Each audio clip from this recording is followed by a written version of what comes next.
Have you ever felt overlooked or misunderstood? Like there's something more to you, something deeper that nobody seems to notice? Well, you're in good company. Throughout his ministry, Jesus had this incredible ability to see past the surface. He looked deep into the hearts of people and saw things that everyone else, including the people themselves, completely missed. Today, we're going to explore 6 amazing things Jesus saw in people that others overlooked. This isn't just a history lesson, it's an invitation to see ourselves and others through his eyes. First up, Jesus saw hidden faith. Think about the story of the woman who had been suffering for 12 long years. She believed that if she could just touch the edge of Jesus' cloak, she would be healed. In a huge crowd, where everyone was pressing in on him, Jesus felt a specific touch. He stopped and asked, "Who touched me?" His disciples were confused, but Jesus knew this wasn't an accidental bump. He felt the touch of faith. He turned to her and said, as recorded in Mark chapter 5, verse 33, that her faith had made her well. Others saw a sick woman in a crowd. Jesus saw a beacon of faith shining in the darkness of her suffering. He saw her desperation transformed into powerful, active belief. How many times do we overlook the quiet, desperate faith in those around us? The second thing Jesus saw was untapped potential. Who would look at a group of ordinary, uneducated fishermen and see future leaders? Nobody except Jesus. Take Peter, for example. He was impulsive, often spoke before he thought. But Jesus looked at him and said, as we read in John chapter 1, verse 22, "You are Simon, son of John. You will be called Cephas," which means Peter, or the rock. Jesus didn't see Simon the fisherman. He saw Peter the rock, the foundation. He saw past Peter's present weaknesses to his future strength. He saw the leader hiding inside the fisherman. It's a powerful reminder that our present state doesn't define our ultimate potential, especially when we place our lives in his hands. Third, Jesus saw sincere repentance where others only saw sin. The story of Zacchaeus is a perfect example. Zacchaeus was a chief tax collector, and to put it mildly, he was not a popular guy. He was seen as a traitor and a thief. When Jesus came to Jericho, Zacchaeus was so desperate to see him that this wealthy, important man climbed a tree. Others in the crowd probably scoffed, seeing it as a ridiculous spectacle. But Jesus looked up and saw something different. He saw a heart that was ready to change. He invited himself to Zacchaeus' house, a shocking act to the righteous onlookers. And what happened?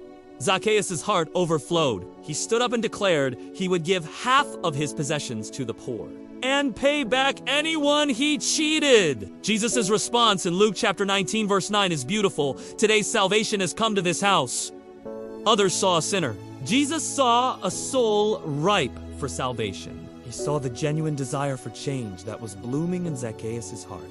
The fourth incredible thing Jesus saw was a deep, unexpressed thirst for truth. Let's talk about the Samaritan woman at the well. In that culture, a respectable Jewish man would never speak to a Samaritan woman alone. She was an outcast in multiple ways. The disciples, when they returned, were shocked to see Jesus talking with her. They just saw a woman of questionable reputation.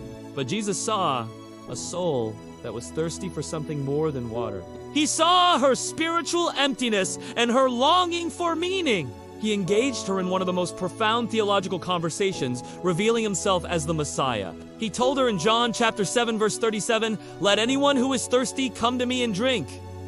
He wasn't just talking about physical thirst. He saw her spiritual dehydration and offered her living water. He looked past her social status and her past mistakes and saw a heart searching for God. Fifth, Jesus saw the value of a humble offering. Remember the story of the widow's mite in Mark chapter 12? The wealthy were making a big show of putting large sums of money. Then a poor widow came and put in 2 very small copper coins, worth barely a penny. To anyone watching, her contribution was insignificant, almost nothing compared to the grand donations of the rich. But Jesus saw it completely differently. He called his disciples over and told them, as we read in Mark chapter 12, verse 23, that this poor widow had put more into the treasury than all the others. Why? Because they gave out of their wealth. But she, out of her poverty, put in everything she had to live on.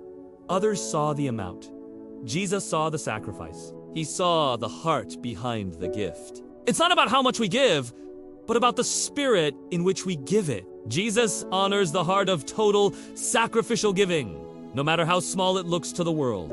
And the sixth thing Jesus saw was courage in the face of fear. When Jesus was arrested, all his male disciples scattered in fear. It was a moment of complete chaos and terror. But the Gospels tell us that a group of women followed from a distance. As we see in Matthew chapter 27, verse 55, they were looking on from a distance. While the men were hiding, these women stayed. They watched the crucifixion. They were there at the burial. They were the first ones at the empty tomb. In a society where their testimony held little weight, they showed immense courage. Others might have dismissed them as emotional, but Jesus, even in his final moments, would have seen their steadfast loyalty and incredible bravery. He saw their love, which was stronger than their fear, a love that compelled them to stay when everyone else ran away. So, hidden faith, untapped potential, sincerity, repentance, a thirst for truth, the value of a humble offering, and courage. These are just a few of the things Jesus saw that others missed. He looked beyond the external, beyond reputation, status, and sin, and saw the heart.